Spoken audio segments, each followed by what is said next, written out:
Ош шаарында акыркы 4 күндө эттин баасы кескин түрдө көтөрүлүп кеткен. Бул өсүшкө байланыштуу жергиликтүү бийлик өкүлдөрү ишкерлер менен жыйын өткөрүп, эмне себеп болгонун талкуулашты. Ишкерлер этти коңшу Өзбекстанга экспорттоп жатканына байланыштуу базарда малдын баасы көтөрүлүп кеткен. Бул көрүнүш Ош шаарында гана катталып, башка региондордо эт өз баасында экени айтылды. Сүйлөшүүлөрдөн кийин 2 күндө эттин баасы өз калыбына келе тургандыгын белгилешкен. Базар экономикасында мындай кырдаалдар мыйзам ченемдүү көрүнүш экенин тийиштүү бийлик өкүлдөрү билдирди. Айта кетсек, антимонополияга каршы агенттиктин эсеби боюнча эттин баасы 330 сомдон сатылыш керектигин билдирген. Бирок азыркы учурда эттин баасы 380 сомго көтөрүлгөн. Акыркы 5 күндөн бери ошо шаарында эттин баасы кескин түрдө көтөрүлүп, 380 сомдон чыгып, элдин нааразычылыгын тудуруп атат. Буга эмне себеп болот? Туура айтасыз. Акыркы күндөрү Ош шаарында ушул эттин баасы көтөрүлгөнү байкалды.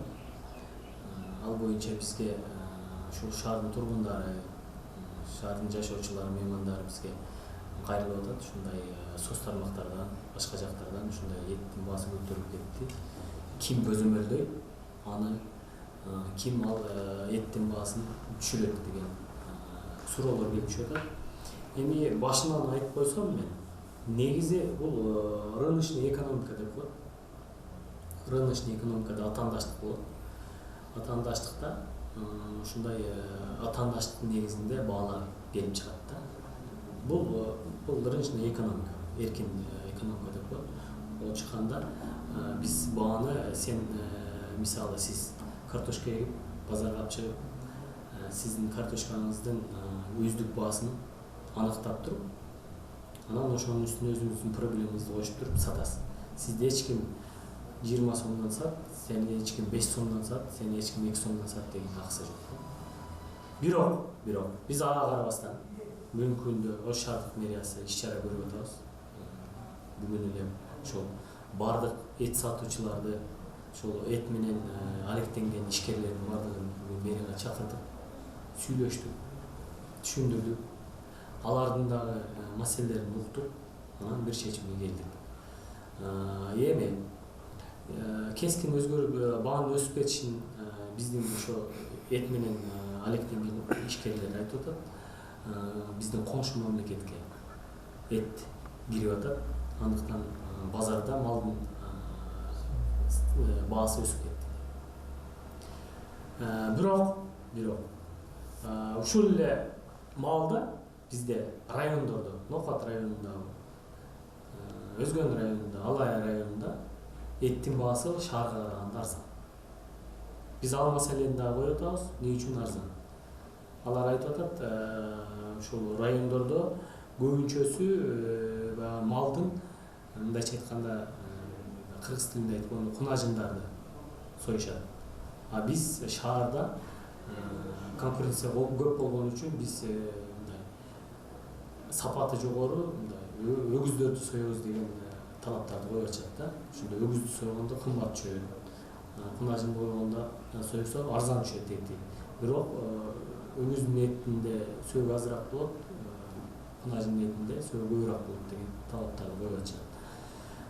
Бирок биздин байкашыбызча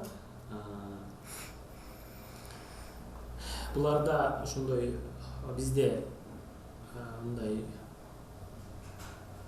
эме бар да, күдөмүк санап атабыз. Ушул касаптар бири-бири менен шаардагы ошол эт сатуучулар бири-бири менен сүйлөшүп эле ошо 5 сом 10 сомдон көтөрүп алгандай сезилип атат да бизге. Андыктан ал боюнча да биз азыр тапшырманы бердик. Ошондой өздөрүнчө сүйлөшүп көтөрүп алган боюнча эгер маалымат болсо аларга сөзсүз биз чара көрөбүз.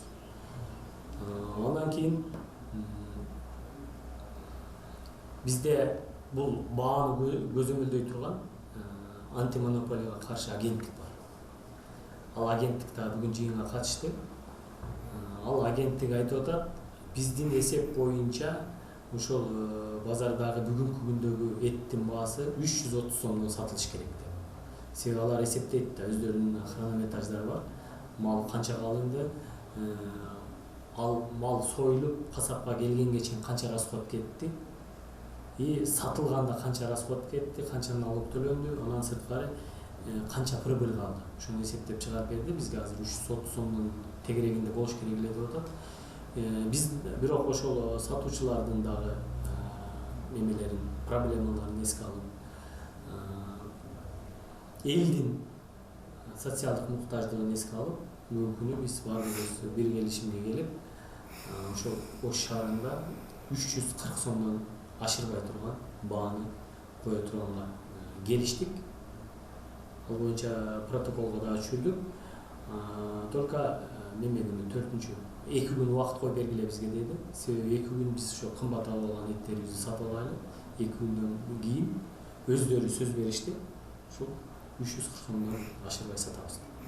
Анда 4-2 күндөн кийин болсо 4-күн эт калыбына түшөт, 5-күн эт калыбына түшөт. Анан чет өлкөгө, коңшу өлкөгө экспорт деп атасыз. Кайсы өлкөгө чыгышы мүмкүн? Маалымат бар да алар. Ал боюнча мен ачыгын айтайын, Өзбекстан мамлекетине ташынып кирип атат деп атат. Бирок аны дагы ошол этти киргизбей койгого бул мүмкүн эмес. Себеби биздин мал өндүрүүчү дыйкандар дагы бар. Алар дагы эске алыш керек.